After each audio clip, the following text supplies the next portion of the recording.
लाल की जय जय श्री राधे।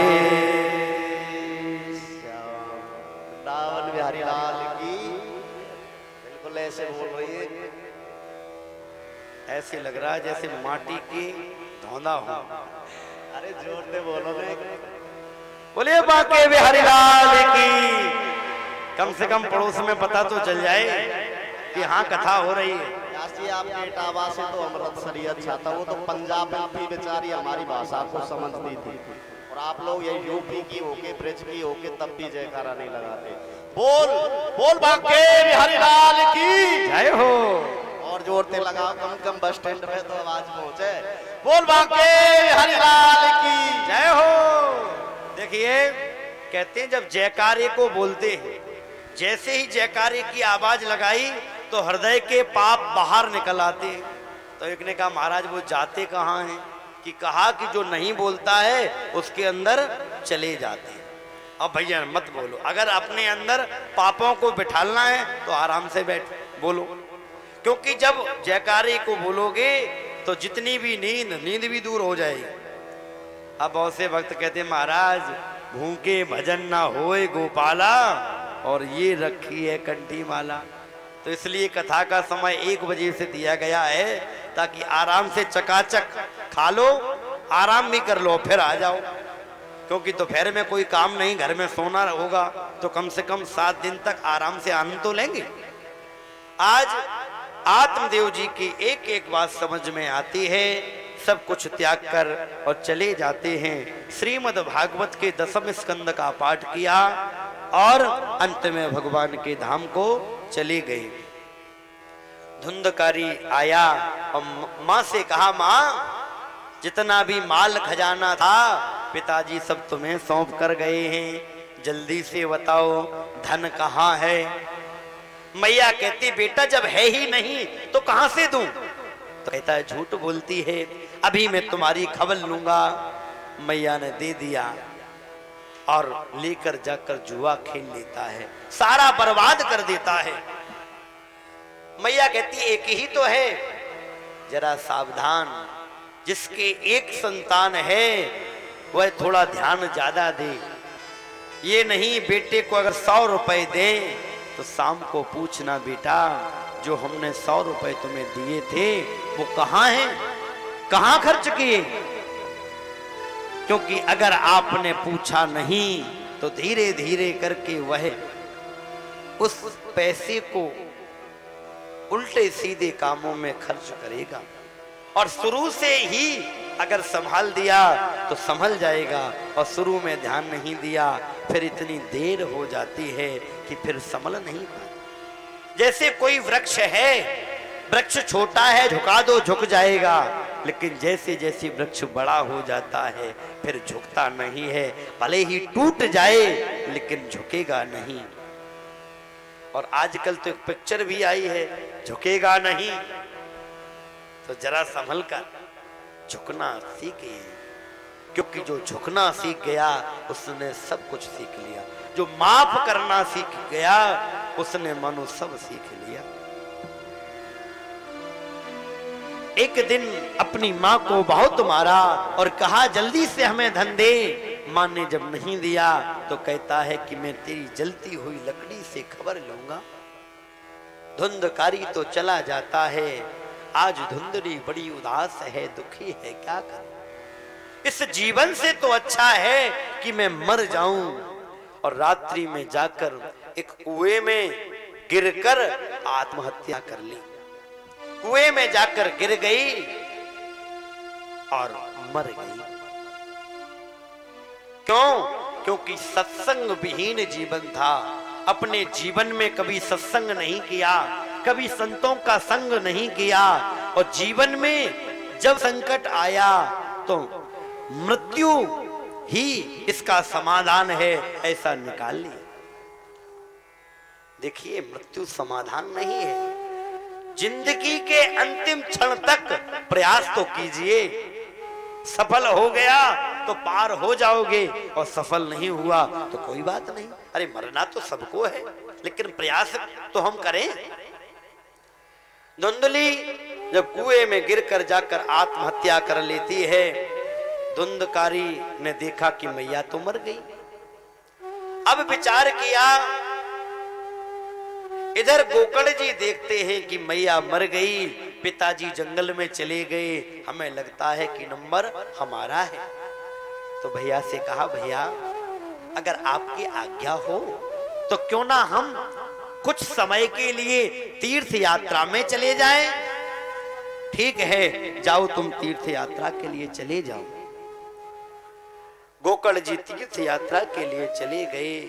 अब पूरे घर में धुंधकारी अकेला रहने लगता है, और जिसको सबके साथ में रहने की आदत हो वो अकेला कभी रह नहीं सकता। अब मन ही ना लगे तो बाजार से जाकर 5 वेश्याओं को घर में लेकर आया। ये 5 वेश्याएं कौन हैं? शब्द, रूप, रस, गंध, स्पर्श, यही तो 5 वेश्याएं हैं।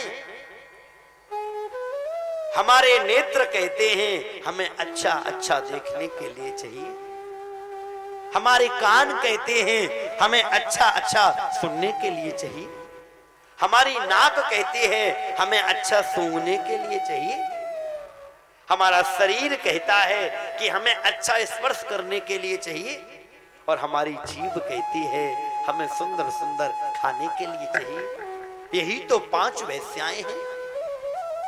5 वेश्याओं को धुंधकारी जब घर में लेकर आया, उनके साथ में रहने लगा, और जब रहने लग जाता है, धीरे धीरे धीरे समय व्यतीत हुआ, और जब एक दिन राजा के खजाने में चोरी करके और धुंधकारी बहुत सा धन लेकर आया, सौंप दिया। देवी लो, तुम प्रसन्न हो।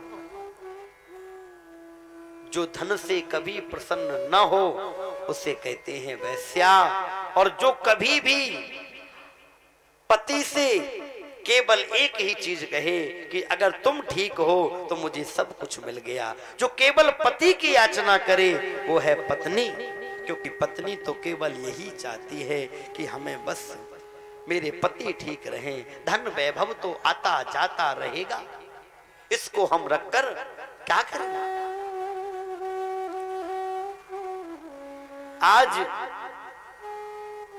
जब 5 वेश्याओं के साथ धुंधकारी रहने लग जाता है, एक दिन वेश्याओं ने विचार किया, बहन आए दिन ये लाता है और एक ना एक दिन इसे राजा पकड़ेगा, और जिस दिन राजा ने इसे पकड़ लिया फिर तो कह देगा कि मैंने तो सारा धन इनको सौंप दिया है, तो बहन संपत्ति भी जाएगी और जेल की हवा भी खानी पड़ेगी। इससे अच्छा है कि अब इन्हें ठिकाने लगा देना चाहिए, ठिकाने लगा दिया। और 5 वेश्याओं ने जब धुंधकारी आया तो सबसे पहले मदिरा का पान कराया, खूब मदिरा का पान कराया।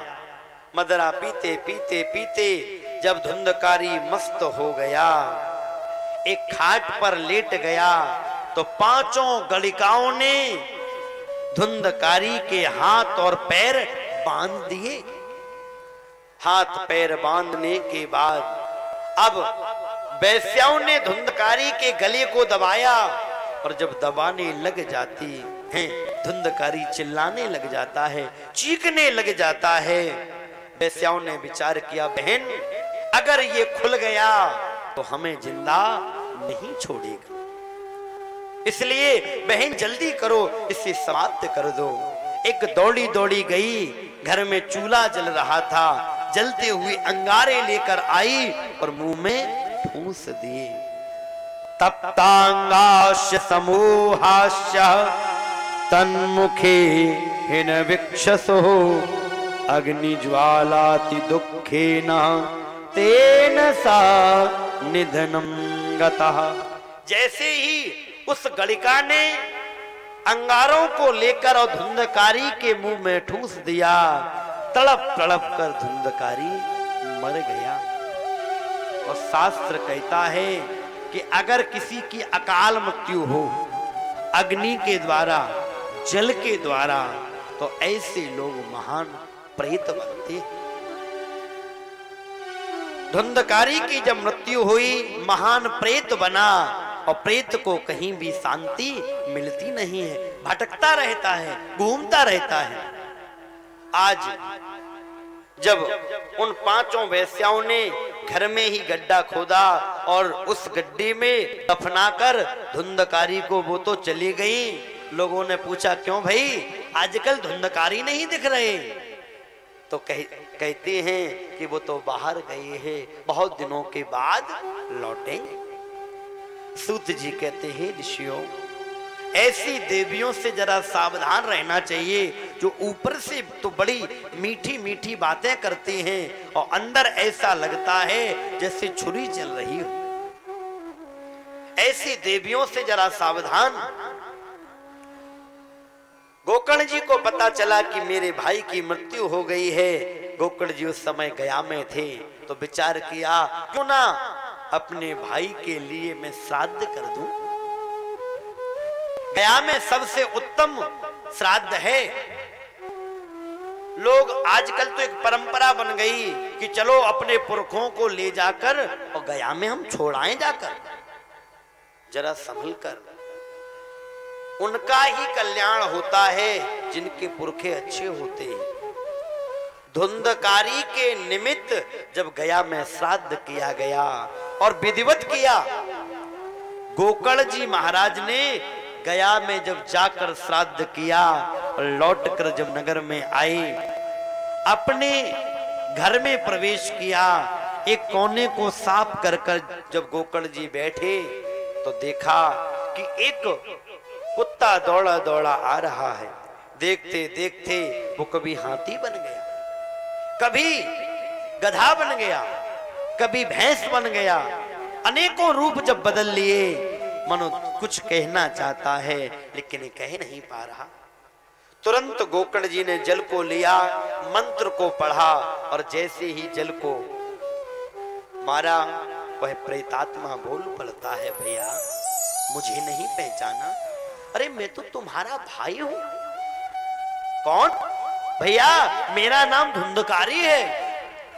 भैया मैंने अपने ही पापों से अपने ब्राह्मणत्व को नष्ट कर लिया है, भैया मेरी मुक्ति का कोई उपाय करूं? गोकर्ण जी कहते क्या धुंधकारी, मैंने तो तुम्हारे लिए गया में श्राद्ध किया था और फिर भी तुम्हारी मुक्ति नहीं हुई। धुंधकारी कहता भैया गया में एक दो नहीं, मेरे जैसे पापी के 100 श्राद्ध भी कर दिए जाएं तो भी मेरी मुक्ति नहीं हो सकती। गया श्राद्धम सतेनापि मुक्तिर्ना में भविष्यति। अरे भैया एक दो नहीं, अगर गया में मेरे 100 श्राद्ध किए जाएं तो भी मेरी मुक्ति नहीं हो सकती। क्यों? क्योंकि मैं प्रथम श्रेणी का पापी हूं। भैया मेरी मुक्ति का कोई दूसरा उपाय करें। ठीक है धुंधकारी, अभी तुम चले जाओ, मैं तुम्हारी मुक्ति का निश्चित उपाय करूंगा। और धुंधकारी तो चला जाता है।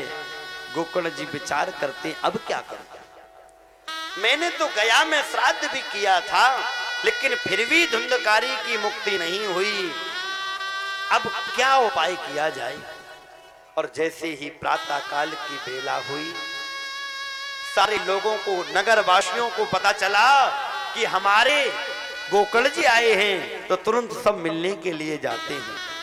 क्योंकि भगवान के जो भक्त होते हैं उनसे सब मिलने के लिए लालायत रहते हैं कि हम भी मिल लें, और जो दुष्ट होते हैं उनसे कोई मिलना नहीं चाहता।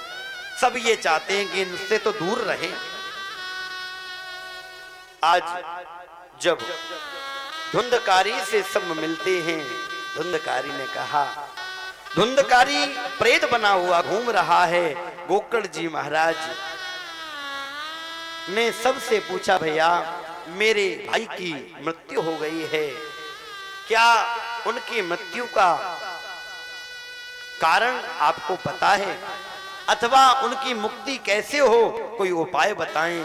लेकिन कोई भी उपाय जब बता नहीं पाता है, तब इन्होंने सूर्य नारायण के रथ को रोक दिया।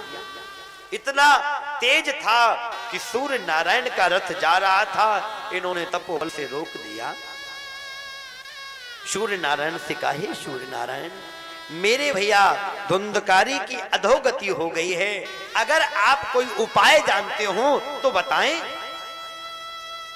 सूर्य नारायण ने कहा, अरे धुंधकारी, तुम्हारे भाई की अगर अधोगति हुई है तो एक ही उपाय है कि श्रीमद् भागवत का सप्ताह पारायण कराया जाए, तुम्हारे भाई की भी गति हो जाएगी। श्रीमद् भागवतान मुक्ति सप्ताहम वाचनम करो। सप्ताह श्रीमद् भागवत का अनुष्ठान हो, तुम्हारे भाई की गति हो जाएगी। गोकर्ण जी महाराज ने कहा, ठीक है, और धुंधकारी के लिए कथा रखी गई। एक आसन डाल दिया, भैया धुंधकारी आओ, आकर कथा को सुनो। वायु रूप में धुंधकारी आता है, जैसे ही आसन पर बैठता है कि हवा आती है और उड़ा ले जाती है, उड़ा ले गई। जब एक जगह रुक नहीं पाता है तो बगल में एक सप्त ग्रंथि का बांस खड़ा हुआ था। धुंधकारी वायु के रूप में उसी बांस में प्रवेश कर गया,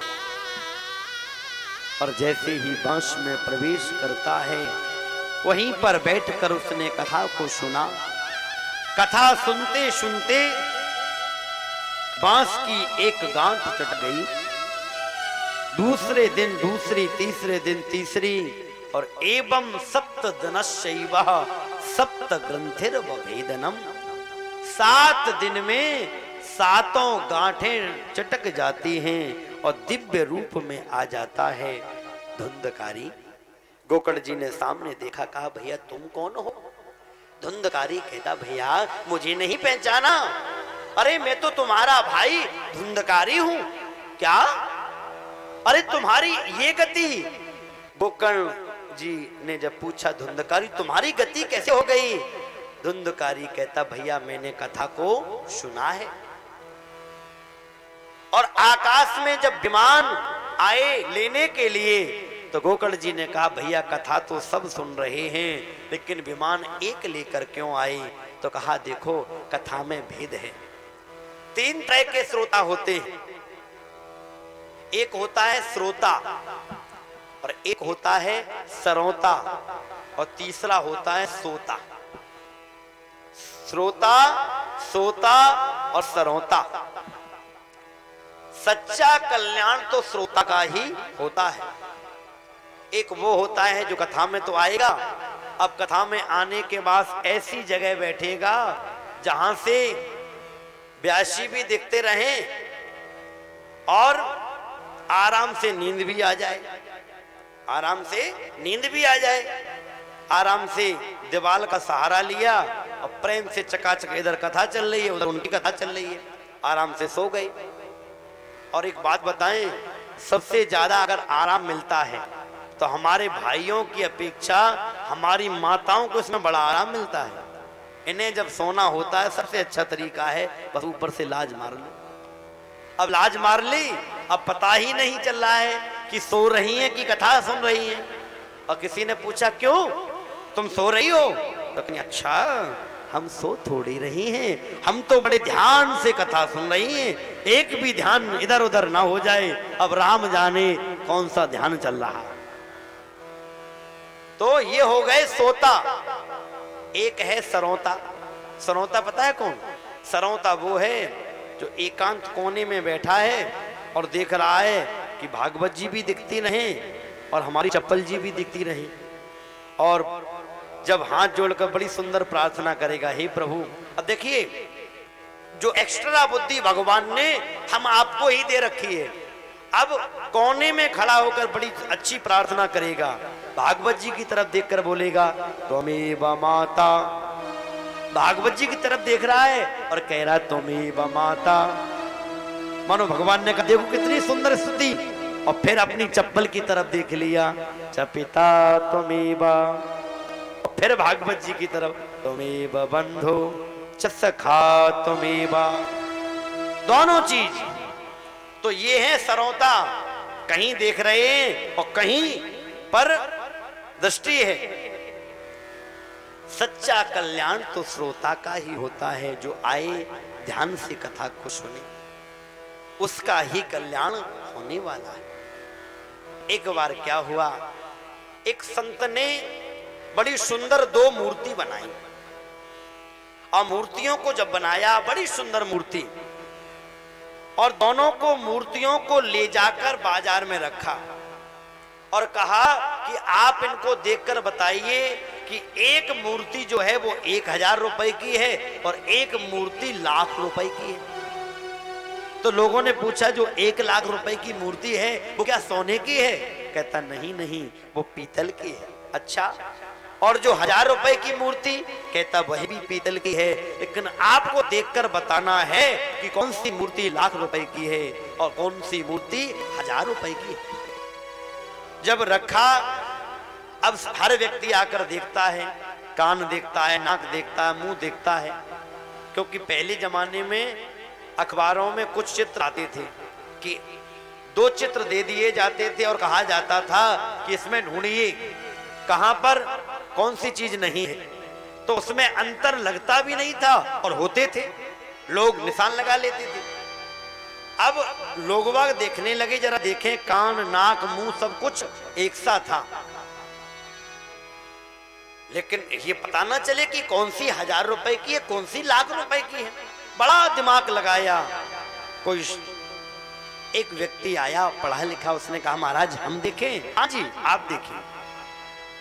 जैसे ही उसने धागा को लिया और धागा को लेकर उस मूर्ति के कान में धागा को डाला, कान में जब धागा को डाला, यहां से धागा गया और दूसरी तरफ से निकल गया। उस व्यक्ति ने कहा महाराज ये मूर्ति जो है वो है 1000 रुपए की। जी भैया ये 1000 रुपए की। और दूसरी मूर्ति में उसने जैसे ही धागा कान से डाला, उस मूर्ति में गले के पास एक छेद था और वह धागा सीधा अंदर चला गया। कहा महात्मा जी ये मूर्ति है लाख रुपए की। हाँ बिल्कुल ठीक पहचाना। क्यों? क्योंकि जो यहां से सुने और यहां से निकाले वो है श्रोता अथवा सोता, और जो यहां से सुने और अंदर धारण कर ले वो है सच्चा श्रोता, और ऐसे ही श्रोता का कल्याण होता है। और कई भक्त तो कहते महाराज हमने तो इतनी कथा सुनी, इतनी कथा सुनी, कथा सुन के हमने न जाने कितनी डाल दी। कथा सुन के डाला नहीं जाता, कथा सुनकर उनका चिंतन किया जाता है। तो ज्यादा क्या कहें, 3 महीने पहले तो हमने भी कथा सुनाई थी, 2-2.5 महीने हुए हो, तो कथा को सुनना चाहिए। और शास्त्र कहता है कथा सुनने के लिए जब आए तो कैसे आए कि कथा श्रवण हित जाइए तज माया अभिमान। कथा सुनने के लिए जब आए तो ये अभिमान मत करना कि मैं बहुत बड़ा पैसे वाला हूं, मेरे पास तो चकाचक है, मैं कथा क्यों सुनने जाऊं। नहीं, तज माया अभिमान, अभिमान को घर छोड़कर आइए, ज्ञान को घर छोड़कर आइए, तब कथा समझ में आएगी। धुंधकारी ने कथा को सुना, आकाश से विमान आए। धुंधकारी कहता है धन्य है ये भागवत की कथा, धन्या भागवती वार्ता प्रेत पीड़ा विनाशनि सप्ताहोपि तथा धन्या कृष्ण लोक फल प्रदा। धन्य है ये भागवत की कथा जिसने मेरे जैसे पापी का भी कल्याण कर दिया। विमान आए, धुंधकारी बैठकर चला गया। गोकर्ण जी ने कहा देखो अब हम कथा फिर करेंगे। और सावन के महीने में गोकर्ण जी महाराज ने पुनः भागवत को किया। और अब तो श्रोता समुदाय सब सचेत हैं कि अगर अब गलती कर दी तो फिर तो न जाने कहां चले जाएंगे। सारे श्रोता समुदाय ने नियम से कथा सुनी और जैसे ही कथा पूर्ण हुई तो आज तो अनेकों विमान आए और भगवान साक्षात आ गए और आकर भगवान गोकर्ण को लेकर अपने हृदय से लगाते हैं। कहते गोकर्ण, जैसे भगवान श्री राम जब अपनी लीला समाप्त करके जा रहे थे तो जितने भी अयोध्या वासी थे सब भगवान के धाम को गए। भगवान कृष्ण के साथ में जैसे सब गोलोक धाम को गए, उसी तरह आज गोकर्ण जी के साथ सब मिलकर और भगवान के धाम को चले जाते हैं। सूत जी महाराज कहते हैं, ऋषियों तुम ही बताओ, गोकर्ण ने जब कथा सुनाई तो धुंधकारी जैसे पापी का कल्याण हो गया तो सर्वसाधारण का हो जाए तो कोई आश्चर्य की बात नहीं है। और 6वें अध्याय में यह बताया है अगर किसी को कथा करानी हो तो उसका क्या नियम है। कहते हैं कि अगर आपने कथा को बोल दिया है कि हमें कथा करानी है तो आचार्य के पास जाकर सुंदर मुहूर्त छटवाइए। और मुहूर्त छटवाने के बाद कहते हैं भाद्रपद मास 6 महीने बड़े ही उत्तम है कथा के लिए। भाद्रपद मास, आश्विन मास, मार्गशीर्ष मास, श्रावण मास, ये जो महीने हैं इन महीनों में अगर कथा सुने तो निश्चित ही कल्याण होता है। यह है सकाम अगर आपने बोल रखा है।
श्री बांके बिहारी नंदलाल मेरो है। जब कैंसर कोई सताए जब चिंता कोई सताए तो भजन करो।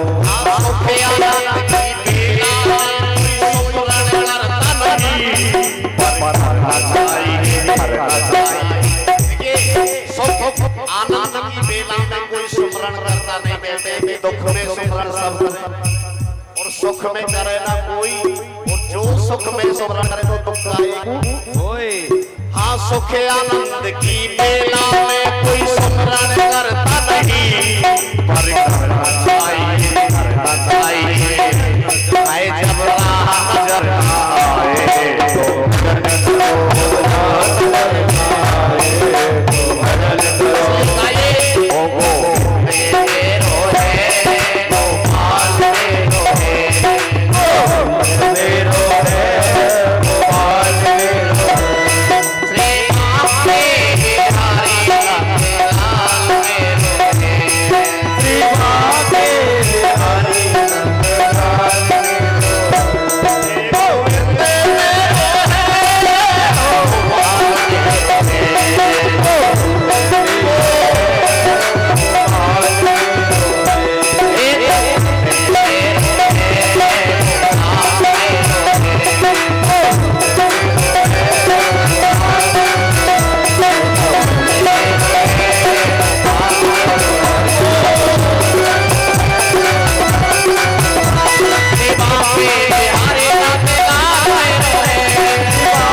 आपने अभी अभी देखा, जैसे ही लाइट गई एकदम शांति हो गई, सन्नाटा हो गया। ऐसे ही हमारे अंदर की भी लाइट चल रही है। ये लाइट चली जाए तो जनरेटर को चलाकर लाइट आ जाएगी, लेकिन अगर अंदर वाली चली गई तो फिर कितना भी जनरेटर चलाना ये आने वाली नहीं है। इसलिए जरा सावधान, बिल्कुल सचेत रहें, कहीं ये अंदर की लाइट जाने ना पाए।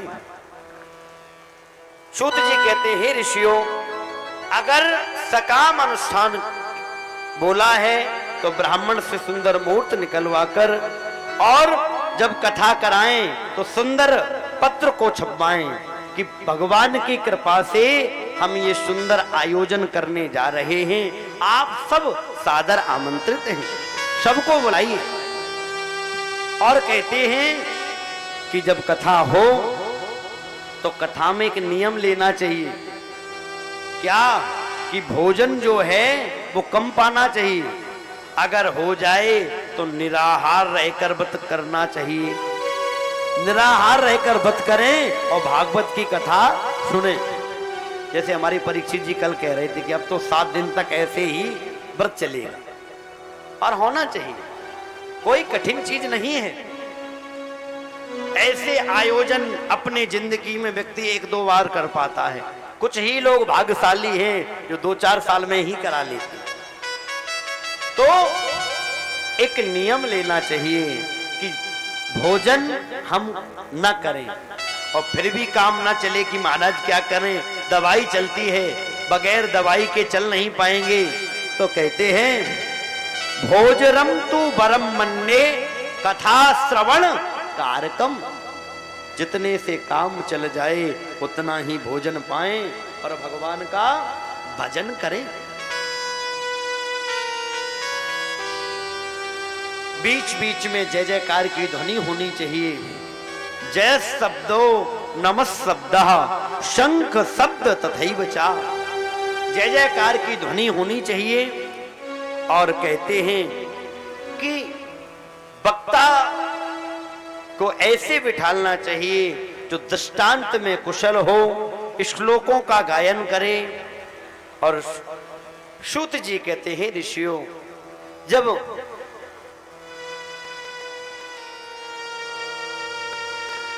गोकर्ण जी महाराज ने सारे लोगों के निमित्त कथा कही थी और सब जब भगवान के धाम को चले गए थे, आज सप्ताह के विषय में बताते हैं कि अगर कथा करानी हो तो कम से कम रुपया पैसा चकाचक निकाल लेना चाहिए। कहा कितना कि एक कन्या के विवाह के समय जितना धन खर्च होता है उतना ही धन अपने आप से निकाल लीजिए। विवाहे यादृशम वित्तम, जितना एक कन्या के विवाह में धन खर्च होता है। और सुखदेव जी महाराज, सूत जी महाराज सौनकादि ऋषियों को कथा सुना रहे हैं। आए कुछ नाम का आश्रय, और अभी तक हम ये भागवत का महत्व सुन रहे थे। ध्यान देना, 3 दिन की जो कथाएं होती हैं उनका क्रम नहीं होता है, और जहां चौथे दिन कन्हैया लाल आए फिर तो चकाचक होने लग जाता है। तो 3 दिन तक तो कथा यही चलेगी, कभी जन्म, कभी कुछ, और जहां कन्हैया लाल आ गए फिर तो वो बड़े होंगे, फिर विवाह होगा, फिर बाल बच्चे होंगे। तब से 3 दिन के बाद फिर कथा क्रम से प्रारंभ हो जाती। तो आए कुक्षण नाम का आश्रय, और भागवत के प्रथम स्कंद में हम प्रवेश करेंगे। यहाँ से 12 स्कंद, 335 अध्याय और सुंदर 18,000 श्लोकों की ये दिव्य संगीता है। आएंगे, बड़े प्रेम से पुकारेंगे, प्रेम से गाएंगे।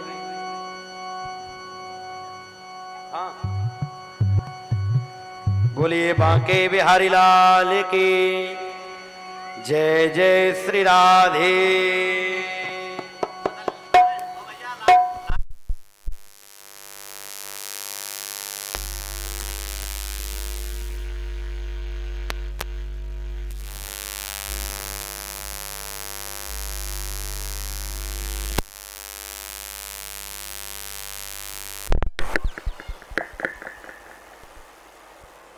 श्री राधे, जय श्री राधे।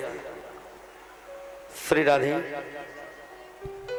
आए, बड़े प्रेम से पुकारेंगे, प्रेम से गाएंगे। कृष्ण का नाम रटो, राम रटो, कृष्ण रटो, कृष्ण के नाम पे तो सुमति होगी। कृष्ण के नाम से जिसको न मोहब्बत होगी, उसकी हर हाल में हालत बिगड़ी हुई होगी। धारे नदियों के भी बहते हुए रुक जाते हैं, और राम के नाम से तो पत्थर भी तैर जाते हैं। कृष्ण के नाम से तो पत्थर भी उठ जाते हैं। इधर तो भगवान राम ने जब समुद्र का निर्माण किया तो उनके नाम से पत्थर तैर गए, और हमारे ब्रज में इधर कृष्ण भगवान ने जब गोवर्धन पर्वत उठाया तो वही गोवर्धन पर्वत एक फूल के समान हो गया। तो आएंगे, अपने चरणों में दे दो ठोर, मुझे चाहिए ना कुछ और, बसा लो वृंदावन में, बसा लो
इसकी तो आवाज आवे जो हमारे कानन में तो आ जाए, देवियों मेरी बहनाओ, बोल वृंदावन बिहारी लाल की जय हो। अरे 1 मिनट तुम मत बोलियो, इनकी आवाज देख लो तो, बोल वृंदावन बिहारी लाल की जय हो। करंट से में बोले करो मेरी माता बहनों, भगवान की जय बोलने से हमारी कभी पराजय नहीं होगी।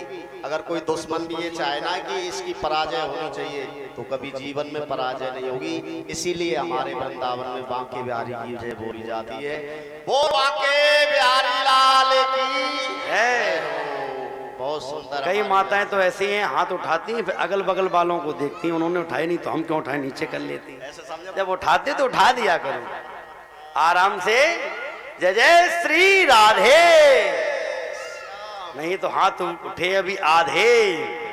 हाँ आए, सूत जी महाराज सवनकादि ऋषियों को ये कथा सुना रहे हैं, भागवत का महत्व सुनाया। अब भागवत में प्रवेश करते हैं जहां पर बड़ी ही सुंदर मंगलाचरण को किया गया है और मंगलाचरण में सत्य की वंदना की गई है। यहाँ पर सूत जी महाराज से सौनकादि ऋषियों ने 6 प्रश्न किए। महाराज इन 6 प्रश्नों के आप हमें उत्तर दीजिए। पहला प्रश्न किया महाराज, जीव मात्र का कल्याण कैसे हो। दूसरा मेरा प्रश्न है कि समस्त शास्त्रों का सार क्या है। कोई कहता भागवत कराओ, कोई कहता राम कथा कराइए, कोई कहता शिव पुराण कराओ, तो आखिर समस्त शास्त्रों का सार क्या है। और तीसरा प्रश्न मेरा है कि भगवान अवतार क्यों लेते हैं, भगवान अवतार क्यों लेते हैं, और अगर भगवान अवतार लेते हैं तो भगवान के कितने अवतार हैं। और 5वां हमारा प्रश्न है कि जीवन का परम लक्ष्य क्या है। और 6वां प्रश्न ये है कि भगवान जब अपनी लीला समाप्त करके चले जाते हैं तो धर्म किसकी शरण में जाता है। धर्मः कम शरणम गतः, तो धर्म किसकी शरण में जाता है, कृपा करके बताएं। सूत जी कहते हैं, ऋषियों तुमने बड़ा ही उत्तम प्रश्न किया है, मैं तुम्हें बताता हूं। जरा एक बार अपने गुरुदेव सुखदेव का ध्यान कर लें। सुखदेव का ध्यान किया और ध्यान करने के बाद आज सूत जी महाराज सौनकादि ऋषियों को बताते हैं कि ऋषियों किस तरह से सुखदेव जी का जन्म हुआ। इस कथा को बताया कि एक बार की बात, नारद जी महाराज, नारद जी की एक आदत है कि जिसके घर में इनके चरण पड़ जाएं उस घर में लड़ाई चालू हो जाएगी, और जिस घर में रोज लड़ाई होती हो और नारद जी के चरण पड़ जाएं तो उसमें लड़ाई समाप्त हो जाएगी। अब नारद जी ने विचार किया कि मैंने नारायण का और लक्ष्मी का झगड़ा करा दिया, मैंने ब्रह्मा का और ब्रह्मा की पत्नी का भी झगड़ा करा दिया, लेकिन शंकर और पार्वती इनका कभी भी झगड़ा होता ही नहीं, और इनका झगड़ा कैसे कराऊं। तो नारद जी महाराज एक दिन घूमते फिरते पहुंच गए। नारद जी जैसे ही पहुंचे, माता पार्वती जी ने कहा, नारद जी क्या बात है, आजकल बड़े दिन के बाद आ रहे हो, क्या हुआ। नारद जी कहते, माता जी क्या कहें करें, संसार में आजकल प्रेम नहीं रहा, इसलिए कहीं जाने की इच्छा ही नहीं होती, प्रेम नहीं रहा। अरे नारद जी, मेरे यहां तो प्रेम की बाढ़ आ रही है, मेरे यहां तो तुम आ सकते हो। क्यों कि देखो मेरे यहां कितना प्रेम है। उसी थाली में मेरा वाहन भोजन करता है शेर, उसी थाली में हमारे स्वामी का वाहन नादिया वह भी भोजन करता है। तो एक ही जगह शेर और बैल नादिया दोनों साथ साथ में रहते हैं, कभी कोई झगड़ा नहीं होता। और देखो मेरा बड़ा बेटा वाहन है, उसका मयूर, कार्तिकेय वाहन मयूर, और हमारे स्वामी के गले में सर्प लटके रहते हैं। अब बताइए, मोर अगर सर्प को देख ले तो क्या छोड़ेगी, नहीं छोड़ती, लेकिन कभी भी झगड़ा नहीं। और सुनो, हमारे स्वामी के गले में सर्प और हमारा छोटा बेटा गणेश वाहन चूहा। अब बताइए, सांप अगर चूहे को देख ले तो छोड़ता नहीं है, चट कर जाता है, लेकिन कभी झगड़ा नहीं होता। नारद जी, मेरे यहाँ तो प्रेम की बाढ़ आ रही है, तो तुम हमारे यहाँ तो आ सकते हो। नारद जी ने कहा, माँ, जहां पर प्रेम होता है वहां पर कोई बात छुपाई नहीं जाती। माता पार्वती कहती है, मेरे स्वामी तो हमसे कोई बात नहीं छुपाते, सब कुछ बता देते हैं। यहां तक कि गुरुदेव जो गुरु मंत्र देते हैं, कहते हैं उस गुरु मंत्र को किसी को बताना नहीं चाहिए। लेकिन माता पार्वती कहती हैं कि सबसे पहले हमारे भोले बाबा ने हमें मंत्र बताया, देवी गुरुजी ने हमें ये मंत्र दिया है। अच्छा, सब कुछ बता देते हैं? हाँ भोलेनाथ सब कुछ बता देते हैं। माता पार्वती ने जब कहा तो नारद जी कहते, माँ, तो फिर तो आपको ये भी बताया होगा कि 24 घंटे अपने गले में जो मुंडों की माला पहने रहते हैं, इसमें किसके मुंड हैं? ये क्या बताया? माता पार्वती जी कहती हैं, प्रेम तो बड़ा करते हैं लेकिन ये तो नहीं बताया। नारद जी कहते, तो प्रेम क्या करते? फिर तो दिखावा करते हैं, प्रेम तो करते ही नहीं। 24 घंटे जिस मुंडों की माला को गले में धारण करते हैं, ये नहीं बताया इसमें किसके मुंड हैं? अरे मैया, फिर तो वो दिखावा करते, प्रेम प्रेम कुछ नहीं करते। और नारद जी ने तो आग लगाई और चल दी। आश्रम से बाहर निकले, उधर से भोले बाबा चले आ रहे थे। भोले बाबा को प्रणाम किया। भोले बाबा ने कहा, नारद जी कहां जा रहे हो?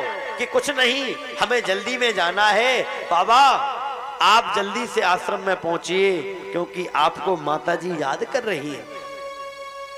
कहा, बेटा नारद, अगर तुम जब आश्रम में होके आए हो तो निश्चित ही माताजी याद कर रही होंगी। दौड़े दौड़े जब भगवान शंकर पहुंचते हैं, इधर माता पार्वती ने आज सित वस्त्र पहन लिए, मलिन वस्त्र पहनकर, और मानो कोप भवन में पहुंच गई। भोले बाबा ने कहा, देवी क्या हुआ, क्या बात है? कोई बात नहीं। अरे देवी बताओगी तो?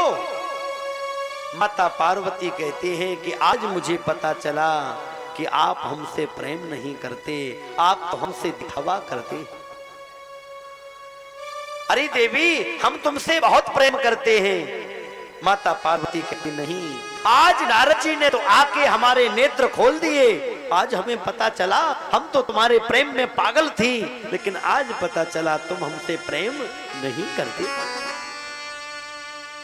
भगवान शंकर कहते हैं, देवी हमें लगता है कि नारद जी ने आपके नेत्र ज्यादा ही खोल दिए। हाँ देवी। अच्छा, तुम हमसे अगर प्रेम करते हो तो कभी ये बताया कि अपने गले में जो 24 घंटों मुंडों की माला पहने रहते हो, उसमें किसके मुंड हैं? क्या बताया? नहीं बताया। जैसे तुम ऊपर से काले हो वैसे अंदर से भी काले हो, आज हमें पता चला।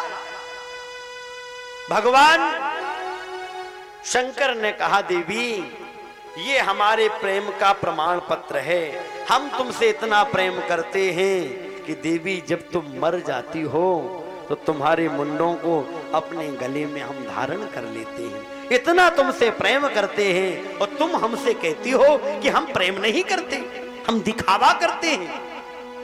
माता पार्वती ने कहा, स्वामी तब तो आप बहुत ज्यादा हमसे प्रेम बिल्कुल नहीं करते, दिखावा करते हो। क्यों? क्योंकि एक बात बताइए, हम मर जाते हैं और तुम मरते नहीं। आखिर ऐसा तुमने क्या पी लिया है जो आप तो अमर हो गए और हमें बार बार मरना पड़ रहा? क्या पिया है आपने? भोले बाबा ने कहा, देवी हमने अमर कथा को सुन लिया है और जो इस अमर कथा को सुन लेता है उसकी फिर मृत्यु नहीं होती। तो माता पार्वती ने कहा, भोलेनाथ हमें भी कथा सुनाई। कहा देवी इस कथा का वही अधिकारी होता है जो श्रद्धा भक्ति से कथा को सुने। इसलिए जाओ पहले जाकर और कैलाश पर्वत पर देख के आओ कोई जीव जंतु तो नहीं है। अग्नि लगा के सारे जीव जंतुओं को भगा दिया, सब भाग गए। भगवान शंकर ने कहा देवी जब हम कथा सुनाते हैं तो हम नेत्र बंद कर लेते हैं, इसलिए मेरे सामने बैठकर जब कथा सुनो तो बीच में हुंकार देती रहना ताकि हमें पता चलता रहे कि तुम कथा सुन रही हो। ठीक है सुन। जैसे ही भोलेनाथ सिंहासन पर बैठकर कथा सुनाते हैं, माता पार्वती सामने बैठकर कथा सुन रही हैं, हुंकार दे रही हैं। इतने में क्या हुआ, गद्दी के पीछे एक तोते का अंडा था और धीरे से वह अंडा फूट गया, जीव एक निकला। अब उस जीव ने पीछे बैठे बैठे कथा सुनना प्रारंभ की। माता पार्वती कथा सुन रही हैं, शंकर जी कथा सुना रहे हैं और कथा सुनाते सुनाते सुनाते तीसरे दिन माता पार्वती को तो नींद आ गई। जैसे ही नींद आई, आज विचार किया उस तोते ने अगर मैंने हुंकार नहीं दिया तो भोलेनाथ कथा को बंद कर देंगे, इसलिए माता के स्वर में वह तोता बोलने लग जाता है। और बोलते बोलते जैसे ही 7 दिन पूर्ण हुए, 7 दिन जैसे ही पूर्ण होते हैं, भगवान शंकर ने जय जयकार की ध्वनि की, माता पार्वती की नींद टूट गई। हाँ भोलेनाथ, तीसरे दिन के बाद फिर क्या हुआ? भगवान शंकर कहते देवी कथा तो मैंने सारी सुना दी। क्या स्वामी, मैं तो सो गई थी, मैंने तो कथा सुन नहीं पाई। कहा देवी तुमने नहीं सुनी तो कथा किसने सुनी? और जब पीछे देखा तो एक बाल शुक बैठकर कथा को सुन रहा है। पहले तो शंकर जी ने विचार किया इसने कथा सुनी, इसमें हमें आपत्ति नहीं है, लेकिन शास्त्र का नियम है कथा को सामने से सुनना चाहिए। जो मंच के पीछे से कथा सुनता है वो ब्रह्म विद्या की मानो चोरी करता है, वह उसे पाप लगता है, इसे दंड देना चाहिए। अब नारद जी ने अब इधर भगवान शंकर मारने के लिए त्रिशूल लेते हैं। अब वह तोता उस कैलाश पर्वत से ऊपर से नीचे आने लगा। भगवान शंकर पीछे आते हैं। रास्ते में व्यास जी का आश्रम था साम्य प्रास्त, उस आश्रम में आकर उनकी पत्नी बैठी हुई थी। वह तोता जब आया तो पत्नी को जबाई आई, जैसे ही मुंह खोला वह तोता उनके मुख के द्वारा और गर्भ में चला गया। भगवान शंकर खड़े हो गए त्रिशूल लेकर, आज उस दुष्ट को मारकर तब जाऊंगा। जब खड़े रहे व्यास जी ने पूछा क्या हुआ? कि कुछ नहीं, एक अनधिकारी ने मेरी कथा को सुन लिया है और जब तक मैं उसे मारूंगा नहीं तब तक मैं जाऊंगा नहीं। क्या सुन लिया है भोलेनाथ?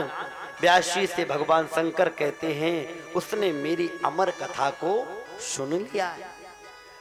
व्यास जी ने कहा महाराज जब अमर कथा को सुन ही लिया है तो ये बताइए वो मरेगा कैसे?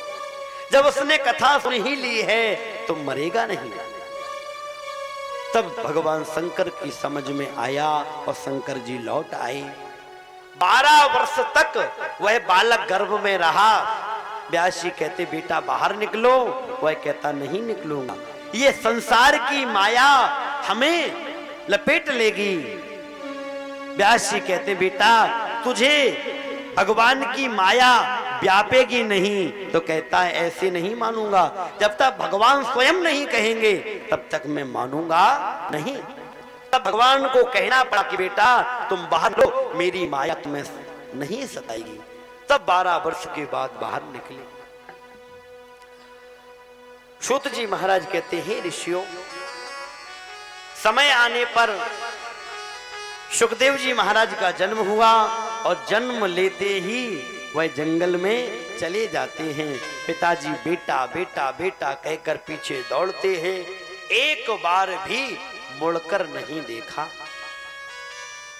कुछ स्त्रियां सरोवर में स्नान कर रही थीं। जैसे ही सुखदेव जी निकले, स्त्रियां स्नान करती नहीं, उन्होंने अपने वस्त्रों को नहीं बदला।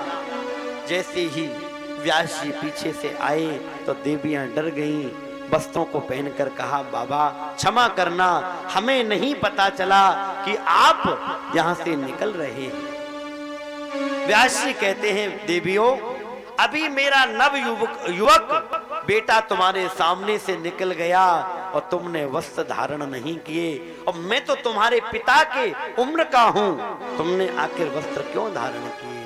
तो देवियां कहती है, महाराज आपके की दृष्टि में भेद नहीं है, क्या स्त्री क्या पुरुष इसका भेद नहीं है, आपकी दृष्टि में भेद है, इसलिए हमने वस्त्र पहन।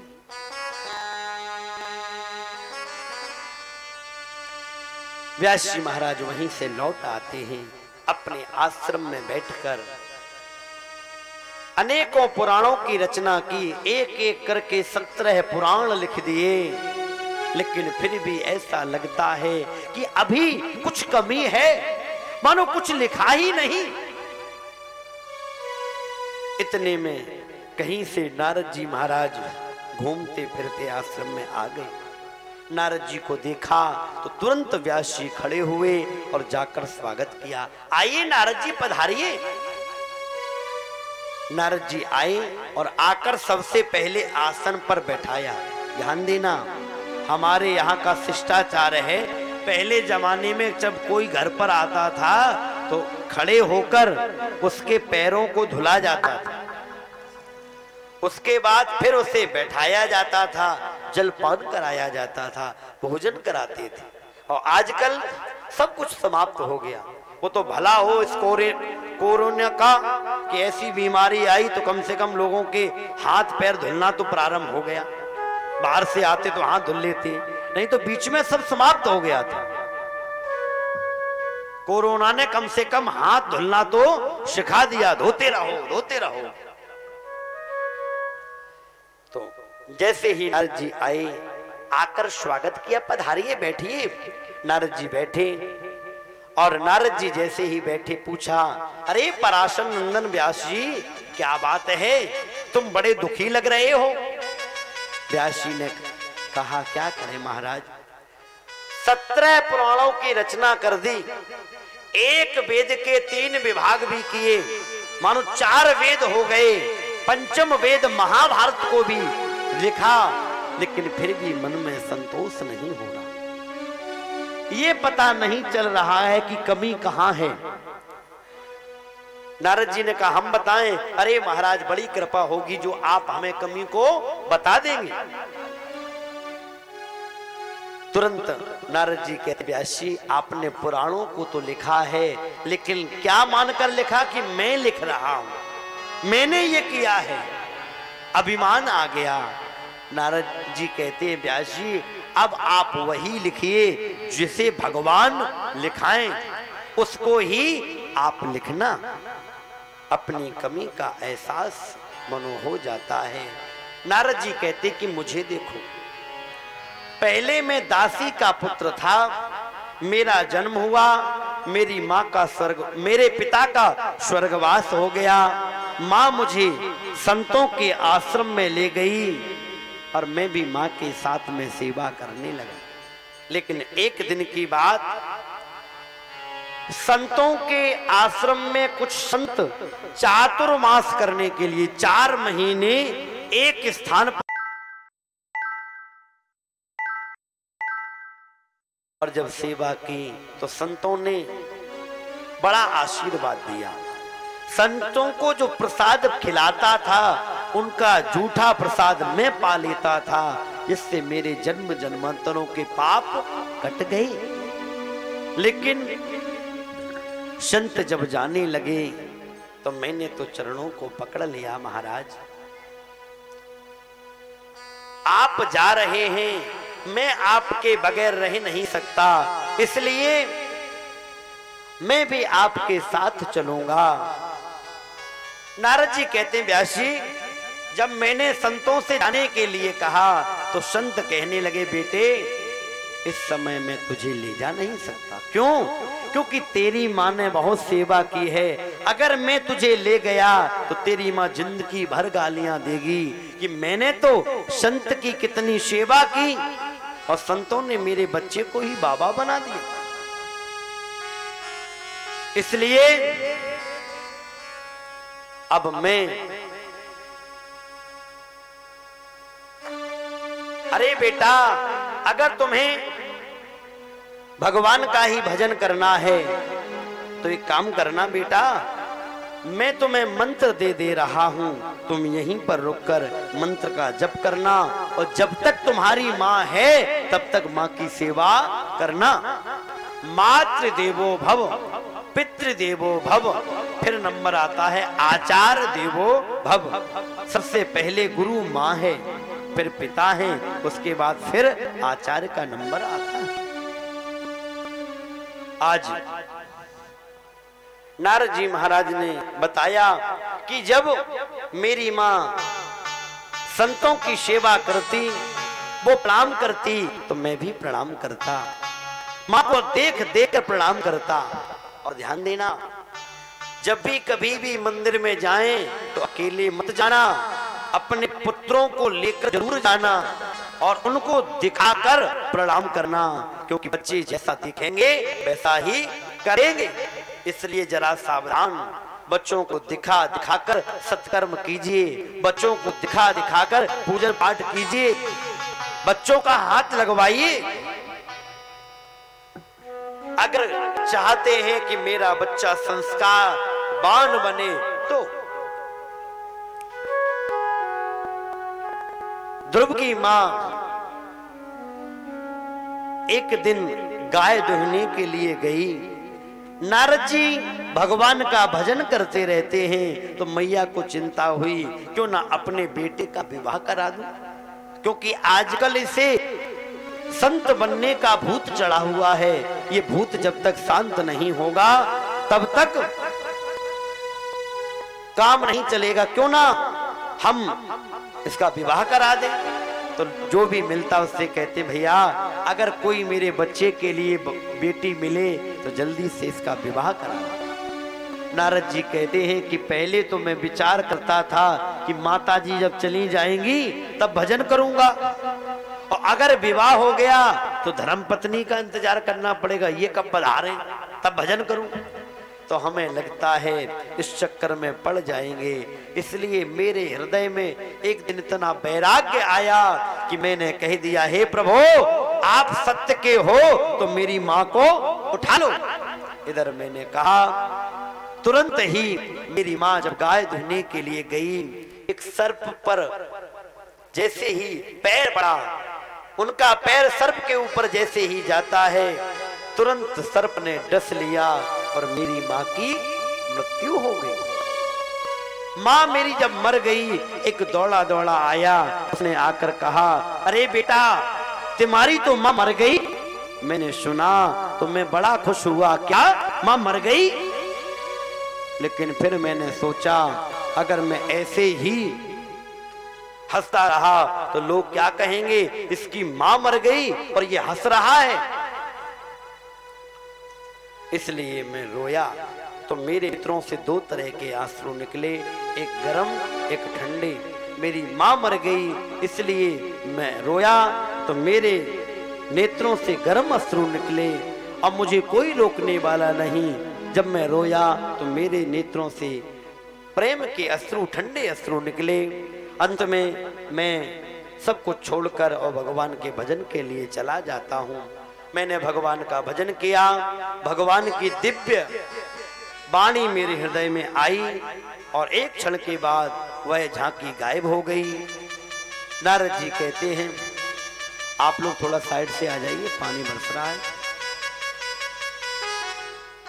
और जब वह झांकी गायब हुई, अंत में सूत जी कहते हैं, ऋषियों नारद जी ने कहा, प्रभु अगर मैं आपका दर्शन करने लायक नहीं था तो आपने झांकी का दर्शन क्यों कराया?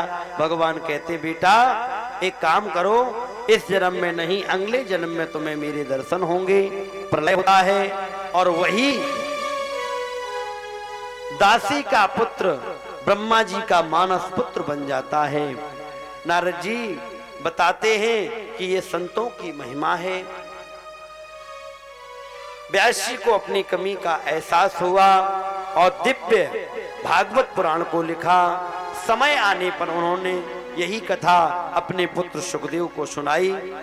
आए आज की कथा में इतना ही अवगाहन करके, और देखिए 2 दिन हो चुके हैं, अब 5 दिन की कथा और शेष है, इसलिए समय का विशेष ध्यान रखें। चूंकि पानी बरस रहा है, आए कुछ गोविंद नाम का आश्रय और आरती प्रसाद लेकर हम जाएंगे।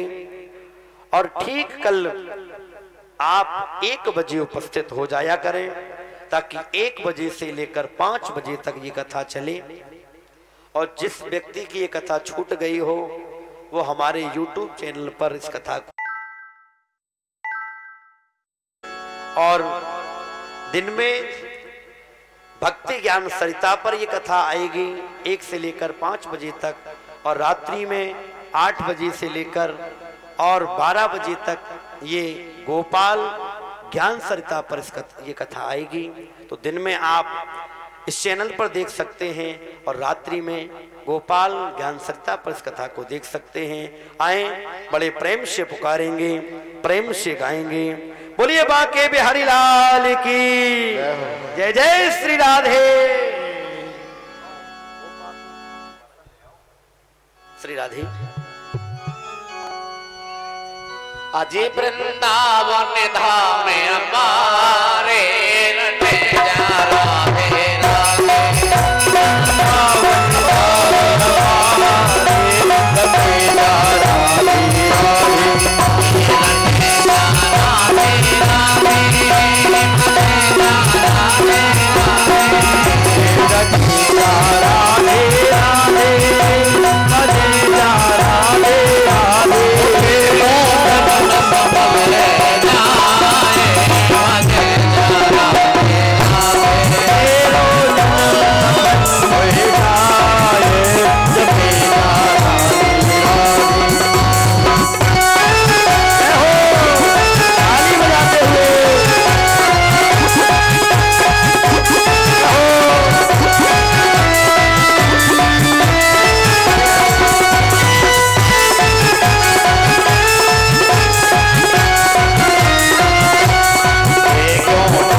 के बिहारी लाल के जय जय श्री राधे। आरती के लिए सब लोग खड़े हो जाएंगे, आरती करेंगे श्री राधे। और वहां से कूलर को बंद कर दिया करें या कल से यहां से लगा देना। श्री हरि। और यहाँ भैया चेक कर लेना, यहाँ पानी थोड़ा सा टपक रहा है, कल इसकी व्यवस्था बिल्कुल ठीक करना, क्योंकि पहले दिन ही इंद्र देवता की कृपा हो गई तो ये कृपा होती रहेगी, इसलिए अपनी तैयारी में बिल्कुल रहें चकाचक। क्योंकि अभी जब अमृतसर से पहले हमारी कथा यहीं चल रही थी एक दिल के पास में, तो 7 दिन केवल लास्ट दिन भगवान ने कृपा कर दी, 6 दिन तक रोज पानी बरसा और भक्त भी बड़े अच्छे, पानी बरसे तो घर के अंदर चले जाएं और पानी बंद तो फिर आ जाएं। 6 दिन तक यही क्रम चलता रहा। लेकिन यहाँ बड़ी सुंदर हमारे चौहान साहब ने व्यवस्था की है। आए हम लोग इस पंखा को, इस कूलर को भैया बंद कर दें श्री राधे, और सब प्रेम से आरती गाएंगे। ओम हरि अम्मा चंद्रमा मनतो जात चतुर्यो अजायत श्रोताद्वायुष प्राणच मुखादग्निरजायत। श्यामा तेरी आरती कन्हैया तेरी आरती, सारा संसार करेगा हाथ जोड़ के।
जो भी भक्त अपने साथ में पुष्प लेकर आए हो वो पुष्प ले लें, नहीं यहीं से पुष्प पकड़ा देना।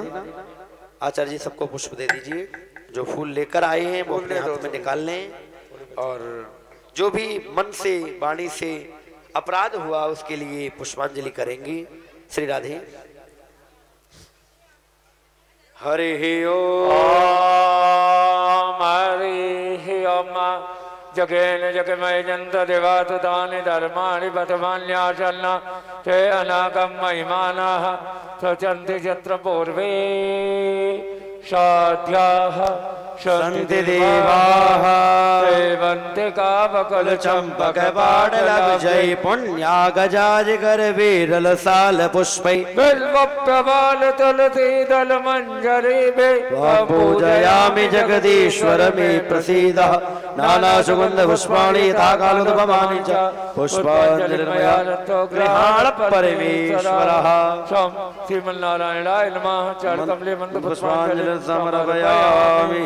बोल वृंदावन में हरि लाल की जय हो। भागवत महापुराण की जय हो। राधा रानी की जय हो। विश्व भोलेनाथ की जय हो। जगदम्बा जगदम्बा मैया की जय हो। हनुमंत लाल जी महाराज की जय हो। सत्य सनातन धर्म की जय हो। व्यास जी महाराज की जय हो। परीक्षित जी महाराज की जय हो। धर्म की जय हो। धर्म की जय हो। अधर्म का नाश हो। अधर्म का नाश हो। प्राणियों में भावना हो। प्राणियों में भावना हो। विश्व का कल्याण हो। विश्व का कल्याण हो। अगनवादियों का हत्या बंद हो। अगनवादियों का हत्या बंद हो। अपने अपने माता पिता की जय हो। अपने अपने माता पिता की जय हो। गुरचरण वृंद की जय हो। गुरचरण वृंद की जय हो। बोलो जय जय श्री राधे। जय जय श्री राधे। जय जय श्री राधे। नमः पार्वती पतये हर हर महादेव।